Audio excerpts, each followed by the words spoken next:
tayo sa ating garden. Ito yung ating deep water culture tomato. Maganda yung kanyang tubo. Ito na itong cucumber. Malaki na yung mga ugat niya. Ito ay trial version. Ito naman ang ating automated greenhouse garden system. So the future of agriculture. Dito yung ating mga lettuce, maganda yung kanilang mga tubo. So deep water culture din to, no? Ang ating kangkong napakataba, oh.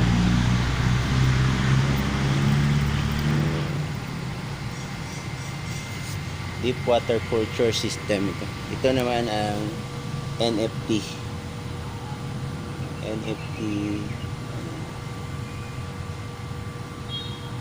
So combination itong ating system dito. Naka greenhouse tayo. So insect free, no, pesticides free ang ating mga tanim. Napakaganda. So hassle free, no? So hindi katulad ng old system ng agriculture. So ito pabisita-bisita na lang, no? Yan, automated itong ating garden system. Mayroon tayong cooling fan doon sa taas. Yan. Ito mayroon tayong sariling pump, no? So flowing itong tubig natin palagi, oh.